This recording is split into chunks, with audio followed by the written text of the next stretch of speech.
Great. Well, welcome to the Christian Sport Podcast. I've got Jan Achterberg with me. I think he's our first Dutch athlete on the podcast.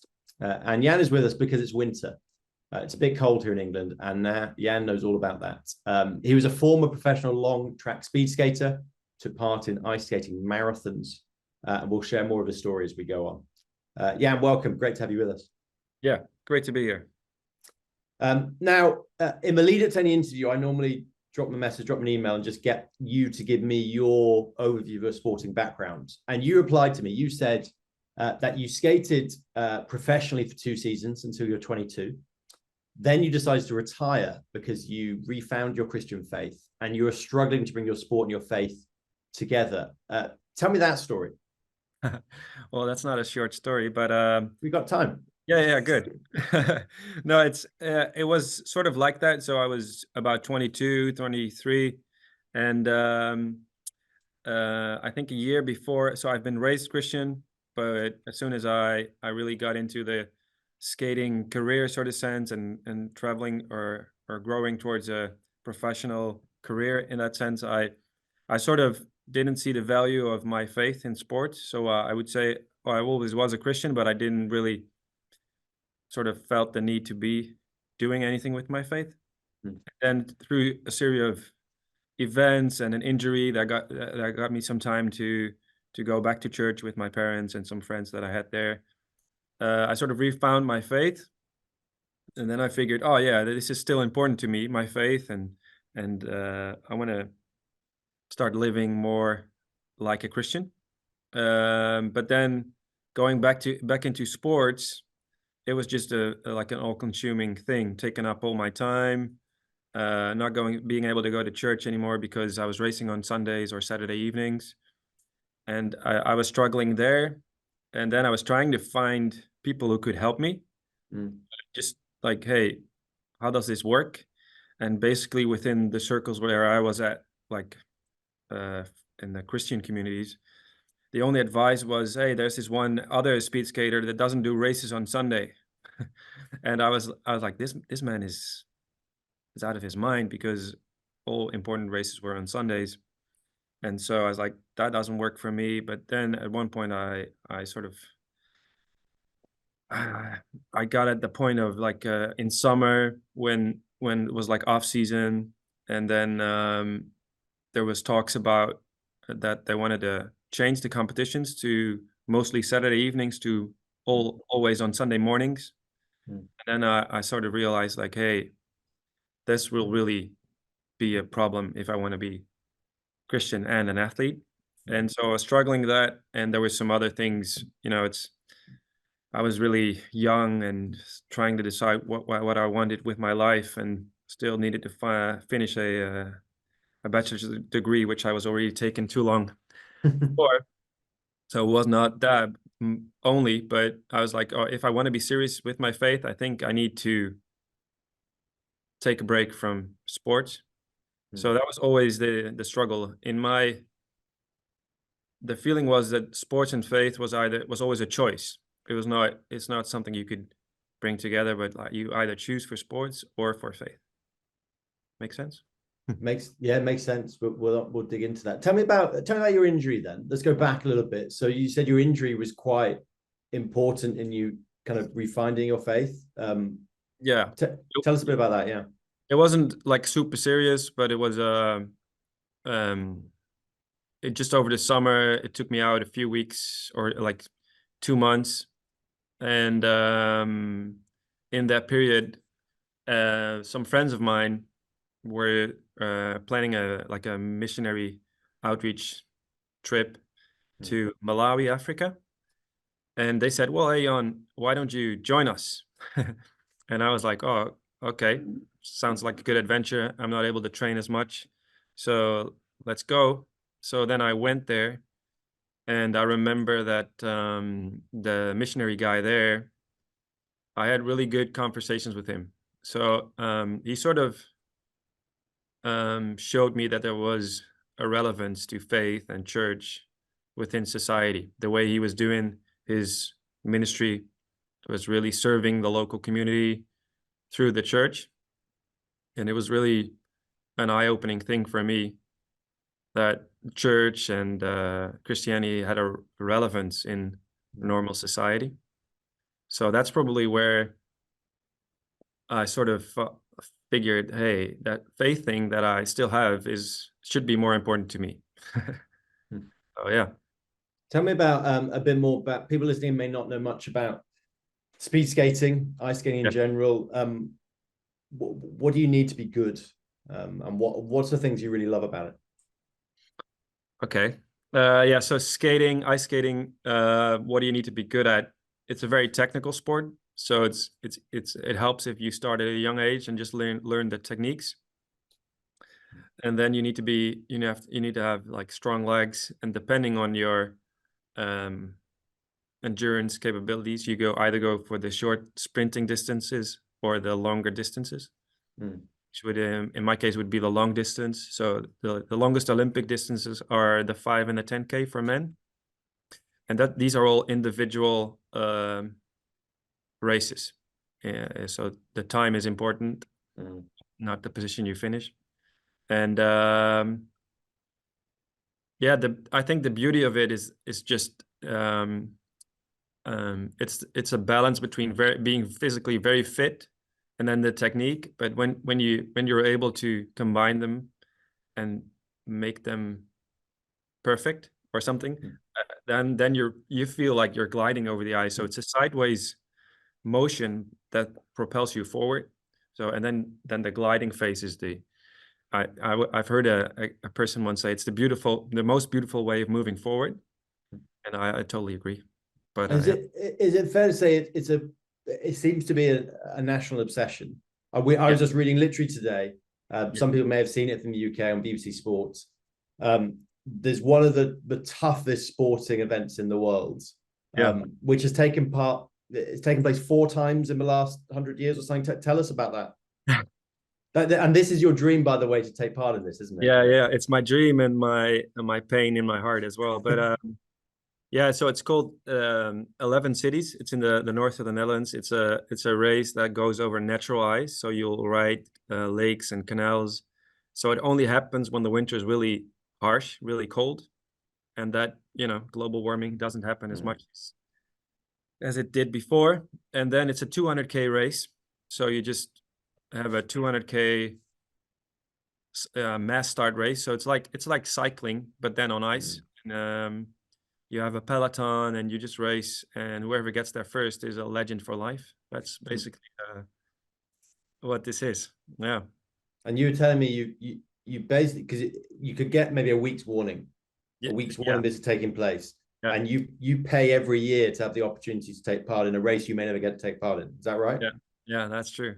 Yeah, I mean, even in summers, like so this was more like, the longer it gets, it's better. It suits me better. So I would do marathons also on the ice skating rings.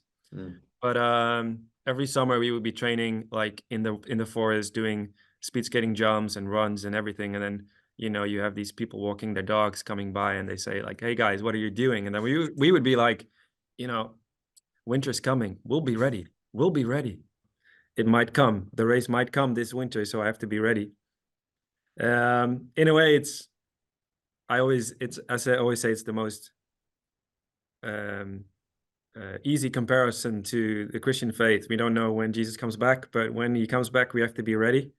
It's a mental thing. It's just like, hey, we know that if it comes and if we are ready, you have a shot at becoming a legend, right? So, and then you'll be a legend for years, because it might never come again. So especially for us young guys, that would keep us going. And then next to it, it's just the love of the game, or love of the sport in general. We love the endurance part of it, and this is the most epic thing you can think of in sports. So you're sort of always prepared to training sessions about it. So yeah. I thought it was important to dwell there, because obviously, if you've been listening in, we've got the kind of disjunct of you retired at 22, saying, really, my sport and my faith, they don't really go together. I can't compete on a Sunday. How does it look like? And yet now we're talking about competing. You work for an organization called Next Move. There's a strategy leader in the Netherlands, which looks to equip athletes spiritually, sport and pastorally. You're working with elite athletes. What changed is probably the obvious question here, which means you now seem to have a different view of kind of sport and faith and how they go together. Yeah, I think there was this one situation not very long after I sort of retired, which is weird if you're 22, but I there was this guy. He walked a little bit with me when church was over on a Sunday, and I remember he just came to me and he said like, "Hey Jan, I heard you stopped skating," and I said, "Yeah, yeah." So and then he said something like, "Well, I totally understand because sports and professional sports and faith, they just don't go together, right?" And I didn't say much to him at that point, but I started thinking about it, and I talked to him a little bit later about the same thing, and I said, "Well, the thing you said, actually, if we all believe as Christians that we are made, by God with intention, He made me with a purpose and everything, then when you say sports and faith don't go together, God in making me has just made a little bit of a joke out of me because I'm clearly made for sports. I am physically gifted with a lot of sporting abilities. And so if what you say is true, if within Christianity there's no space for an athlete, then God is making a little bit of a joke out of my life." And so he said to me, he said, "Jan, actually you're right. And I think you should figure this out. You're the athlete. You should figure out how sports and faith go together, because what you just said convinced me that they should be able to go together, but we in the Netherlands don't know how." So he put me on that pathway, and so I got involved with several sports ministry organizations. Started out working for Athletes in Action here in the Netherlands, and they really used sports as a tool to connect with communities, so local communities, churches going into the neighborhoods playing sports, and that was fun. So I sort of got a feel about how sport could go together with faith, but it was still much in a, how do you say that, evangelistic kind of context. And then at one point I had a conversation with the leader of AIA, and I said, "Hey, my sport still doesn't go together with faith," which was skating. And then we had a good conversation, and he said, "Oh, we need to figure this out." So he put me on that job actually, and through various other organizations who have been trying to find answers to these questions, like you guys with Christians in Sports, but Athletes in Action in the US. They just helped me find answers, and now I'm with another organization called Next Move, and it's basically my job right now, to find these athletes who struggle with the same questions and teach them. So what would you, if you met yourself at the age of 22 now, what would you say to you now? Ooh, a lot probably. But I think sporting wise, I would say it's a good question. I would say that if I would speak to myself, I would say that God is proud of me because I'm doing what He's made me to do. Yeah. Talk about church then, because that is a tension point, isn't it? Elite sport, a lot of it takes place on a Sunday. Sunday is generally the day particularly in the West, in Europe, where Christians gather to meet, to worship God together. How's that conversation moved on in the Netherlands? What does that look like still to really uphold the real value we want to say at Christians in Sport, that the local church is God's plan for the world? Yeah. So we're all for the local church, and we want to work with them, support them, help them in any way we can, but also to recognize that sport is a like you say, a wonderful gift, and there's probably, at least in the UK, more people playing sport on a Sunday morning than there are in the church walls. So how have you guys kind of come to think about that a bit more? That's a good question. So church in general, like you say, we believe it's plan A for the world, for reaching the world in that sense. The struggle is that it's always a fixed day and a time. So how it has developed for me is like, I always say, when you're in church as a young guy or girl or whatever, and if you have a talent for music, you're good at making music, they will say like, hey, here's the stage, go and worship God. Mm. But when you have a talent for sports, at least in the Netherlands, they will say, hey, be careful, it might become your idol, Mm. right? So there's a tension in how we approach these things. And so I when I talk to athletes, I always say, hey, worship doesn't only happen inside the church. So when a person who's good at playing the guitar goes to his bedroom and sings a worship song, that's worship, right? It's not limited to a place. So I believe you can worship God in a sporting environment as well. But then, talking about being part of a church, I think, especially when you go to sort of the more professional levels, I always talk to them. So like, hey, you need Christian community. So I try to um, make a little bit broader definition of church. When the Bible says where 2 or 3 people come together, that's where I am. Then that's, where a church can start at least. So I say like, hey, try to find that Christian community that works for you. And yeah, of course, the local church is something I encourage them to go.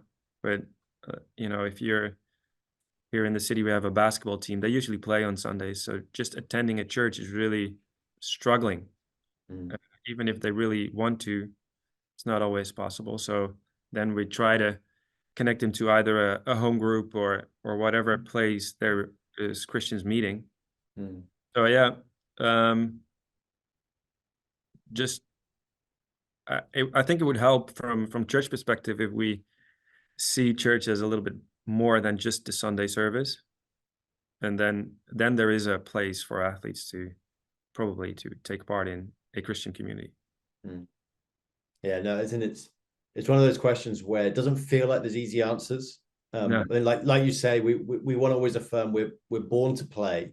You yeah, kind of made that clear. Your gifts have been given to you by God, and it's an outworking of who we are as people made in the image of the creative God who's given us talents, and yet we were made to meet with one another, and not just people like us. The beauty of the church obviously is it's young, it's old, it's people like us and people not like us.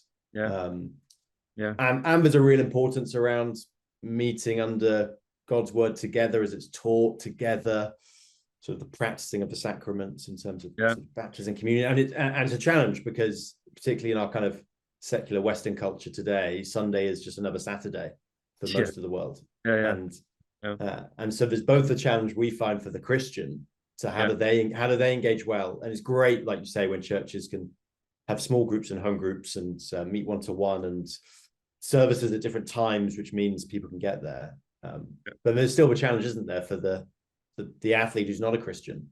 yeah, When true, Sunday's just another day for them, how do they fit it in? yeah, true. Well, what are some of the other? So now, I said you work with a number of professional elite athletes. What are some of the biggest issues you're finding they're having to deal with today? So I think church or finding a Christian community is a big challenge for the Christian guys.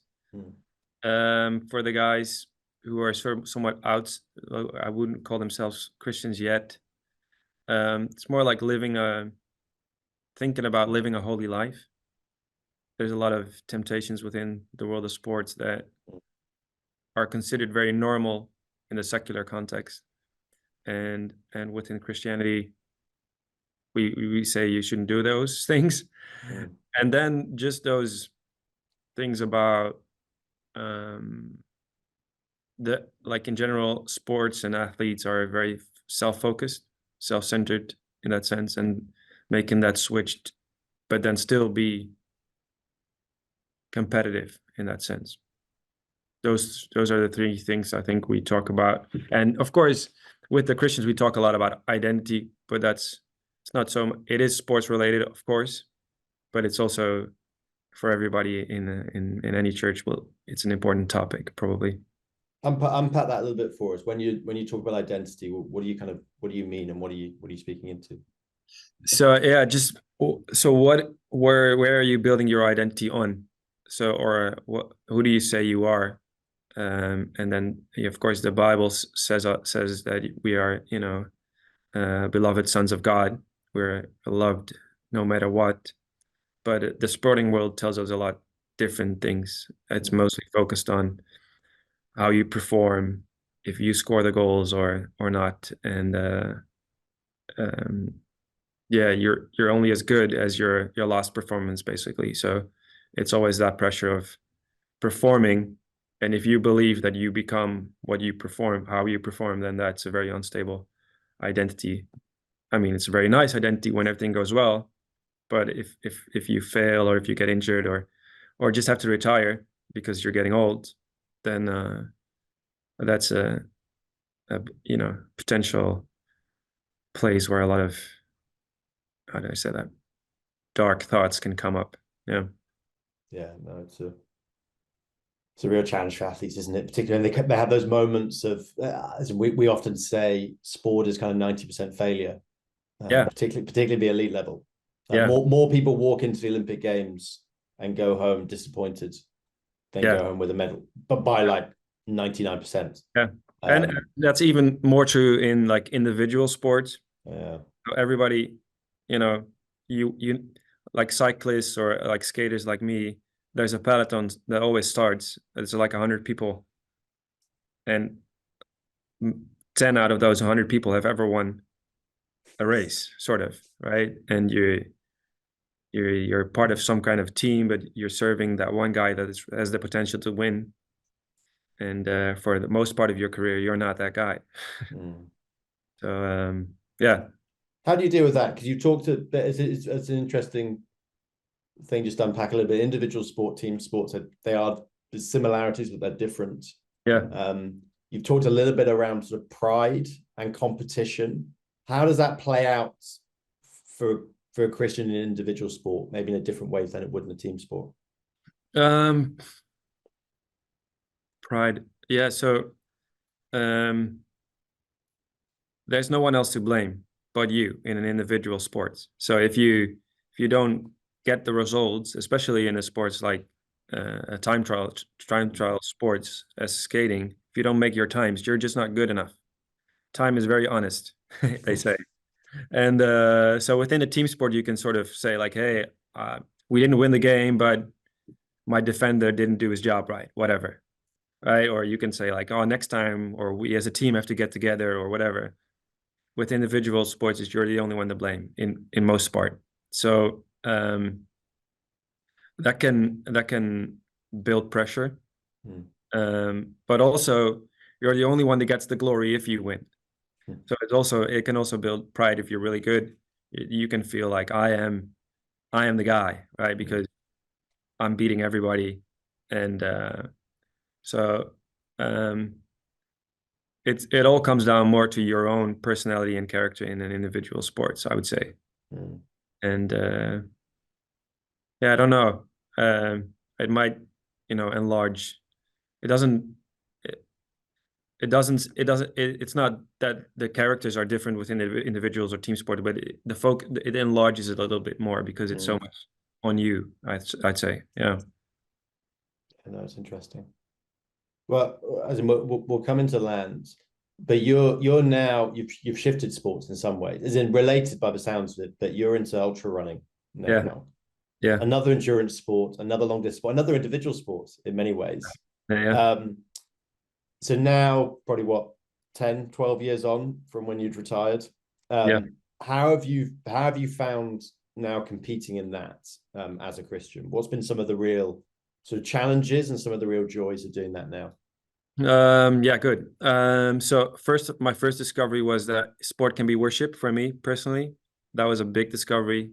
Talking about the Romans 12 verse 1, give your body as a living sacrifice, that really inspired me in a way that, oh, it's a physical thing. Worship can be done in sports as well, and it doesn't involve any spiritual feelings or something like that. Just doing what God has made you to do is a way of worshiping God.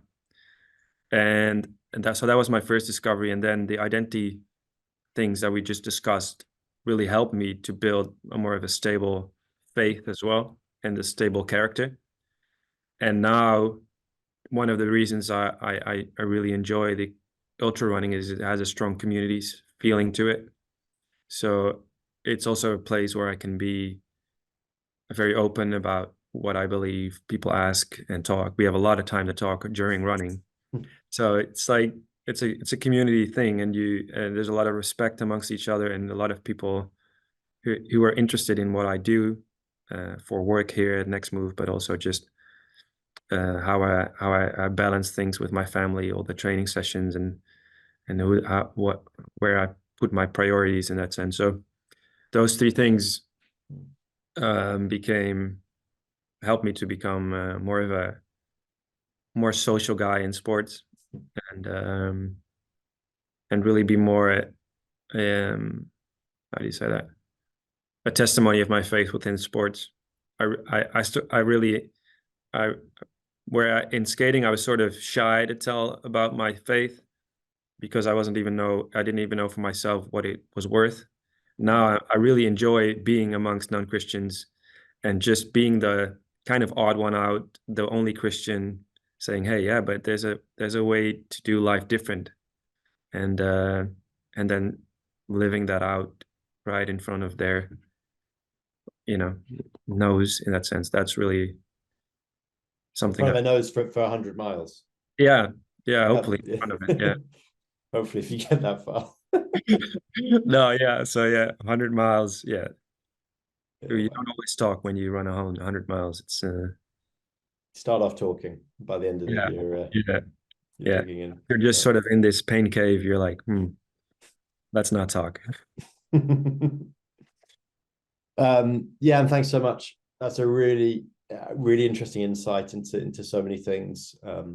Particularly, I think that side of the elite individual sport, and the real challenges of being a Christian, how you navigate that. I know that's a story which many people listening in, a number of whom are elite athletes, down sort of amateurs, will recognize and will understand. And there's loads more. If you are listening in, you can kind of unpack on our website, christiansinsport.org.uk. There's lots of articles around these kind of questions and challenges. How do you balance church and sport? What's that look like?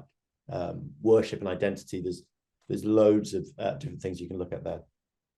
So Jan, thanks so much for being with us. If people want to find out more about Next Move, you can, as in, you know how to use Google. I don't need to tell you how to use Google. Google Next Move, Netherlands, you to find it. Don't need to give a URL anymore. You know where to find them. Find them on social media as well. But thanks so much for joining us, Jan. Yeah, you're welcome.